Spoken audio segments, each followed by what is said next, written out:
So hey guys, welcome back to another video.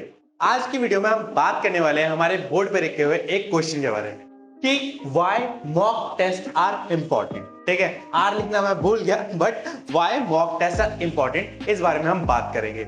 जैसे आपको पता है कि बोर्ड से पहले प्री बोर्ड होता है या आपके पास बोर्ड से पहले मॉक टेस्ट भी होता है, तो आपने ये वर्ड बहुत बार सुने होंगे कि हमें मॉक टेस्ट देने चाहिए, प्री बोर्ड देने चाहिए, इससे हमारे बोर्ड में अच्छे नंबर आते हैं। तो मैं आज इसी के बारे में बात करने वाला हूं कि ये मॉक टेस्ट या प्री बोर्ड इतने इंपॉर्टेंट क्यों होते हैं और ये हमारे लिए देना अच्छा होता है या नहीं।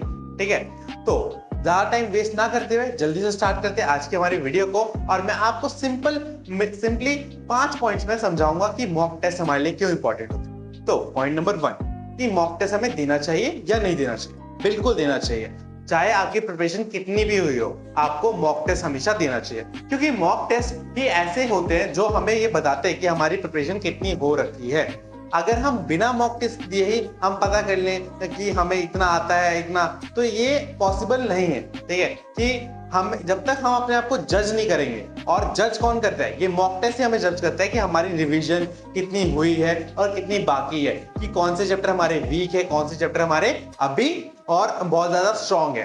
तो मॉक टेस्ट देना बहुत इंपॉर्टेंट है। ठीक है, इस पॉइंट ऑफ व्यू से। नेक्स्ट, मॉक टेस्ट हमारे पेपर में किस तरीके से हेल्प करते हैं। तो मॉक टेस्ट हमें पेपर में 2 तरीके से हेल्प करते हैं। तो फर्स्ट ऑफ ऑल देखिए, जो एग्जाम का टाइम होता है वो 6-6 महीने बाद आता है। तो इस ड्यूरेशन में हम 3 घंटे लगातार कभी एक साथ नहीं बैठते, और एग्जाम में जाके हमें 3 घंटे बैठना पड़ता है। तो इस वजह से कभी कभी 3 घंटे बैठना बच्चों के लिए बहुत मुश्किल होता है, और या वो एक जगह पे कॉन्टिन्यूसली बैठ नहीं पाते। ठीक है, तो मॉक टेस्ट हमें इस चीज की भी प्रिपरेशन करवा देता है कि 3 घंटे हमें बैठे रहना है अपनी सीट पे, और किस तरीके से एग्जाम प्रेशर को हैंडल करना है, इसमें भी मॉक टेस्ट हमारी हेल्प करता है। साथ में हमें जो एग्जाम लाइक प्रिपरेशन होती है, मतलब एग्जाम लाइक जो माहौल होता है, वो भी हमें मॉक टेस्ट देता है। सेकेंड, इससे हमें क्या फायदा हुआ? इससे सबसे बड़ा फायदा ये होगा कि हमें अपने वीक चैप्टर्स और हमारे स्ट्रॉन्ग चैप्टर्स, इनके बारे में पता चलेगा।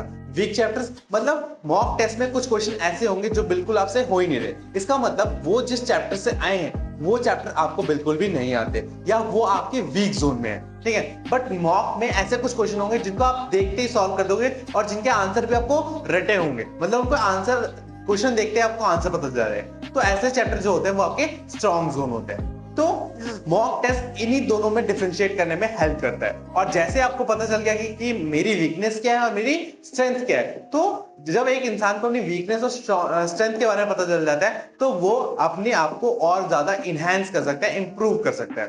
तो मॉक टेस्ट इसमें भी हमारी हेल्प करता है। पॉइंट नंबर 4 हमारा बहुत सिंपल है कि मॉक टेस्ट हमें मेंटली प्रिपेयर करता है एक एग्जाम को लिखने के लिए। क्योंकि एग्जाम को हम जब लिखते हैं तो उसमें किस तरीके से क्वेश्चन आएंगे, कितने क्वेश्चन आएंगे, टाइम किस सेक्शन में ज्यादा टाइम लगेगा, किस सेक्शन में कम टाइम लगेगा, इस सारी चीजों का आइडिया हमें मॉक टेस्ट से लग सकता है। क्योंकि मॉक टेस्ट जो बनाए जाते हैं वो एकदम पेपर के पैटर्न पे ही बनाए जाते हैं, जितने क्वेश्चन पेपर में आते हैं उसी हिसाब से यहाँ पे भी बनाए जाते हैं। हाँ, लास्ट पॉइंट मॉक टेस्ट के बारे में कि ये मॉक टेस्ट क्या हमें अच्छे नंबर लाने में हेल्प करेगा?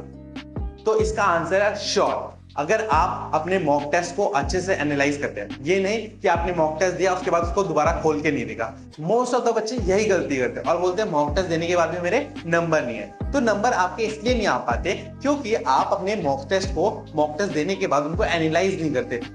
आपको पता ही नहीं चलता कि मेरी कहाँ गलती हुई है, किस जगह पे मैं मिस्टेक कर रहा हूँ। जब आप अपने मॉक टेस्ट को या अपनी आंसर शीट को दोबारा एनालाइज करेंगे तो आपको बहुत सारी ऐसी मिस्टेक पता चलेंगी जिनको आप अपने बोर्ड एग्जाम्स में या आने वाले एग्जाम्स में सही कर सकते हैं। ठीक है, तो मॉक टेस्ट देना बहुत ज्यादा इंपॉर्टेंट है, और मॉक टेस्ट की वजह से ही बहुत सारे बच्चों के अच्छे मार्क्स आते हैं। बस शर्त यही है कि आपको मॉक टेस्ट देने के बाद उसको अच्छे से एनालाइज करना पड़ेगा और समझना पड़ेगा कि आपकी गलतियां कहाँ हैं, आपके वीक स्पॉट्स कहाँ हैं, आपके स्ट्रेंथ्स कहाँ हैं, और फिर उन पे काम करना पड़ेगा। तो मॉक टेस्ट देना बहुत ज्यादा इंपॉर्टेंट है। तो आज का क्वेश्चन जो हमारा था, व्हाई मॉक टेस्ट इंपॉर्टेंट, इसका आंसर आपको आई होप मिल चुका होगा। अगर आपको ये वीडियो अच्छी लगी हो और आपको बहुत ज्यादा इससे वैल्यू मिली हो और आपको समझ में आया हो मॉक टेस्ट देना इंपॉर्टेंट क्यों है, तो आपको पता है आपको क्या करना है। आपको इस चैनल को सब्सक्राइब करना है ऐसी और वीडियो देखने के लिए। और जैसा कि आपको पता है कि हमारा एक कोचिंग सेंटर है, अगर आपको उसमें एडमिशन लेना है तो आप हमसे कांटेक्ट कर सकते हैं। हमारे डिस्क्रिप्शन बॉक्स में सारी डिटेल्स दी गई है, ठीक है। अगर आप हमसे कोई भी क्लासेस लेना चाहते हैं, उसकी डिस्क्रिप्शन में उसके बारे में सब कुछ जानकारी डिस्क्रिप्शन बॉक्स में दी गई है। तो आई होप आपको वीडियो अच्छी लगी होगी। अगर अच्छी लगी होगी तो लाइक करना, शेयर करना और अपने दोस्तों को भी बताना कि मॉक टेस्ट देना बहुत जरूरी है।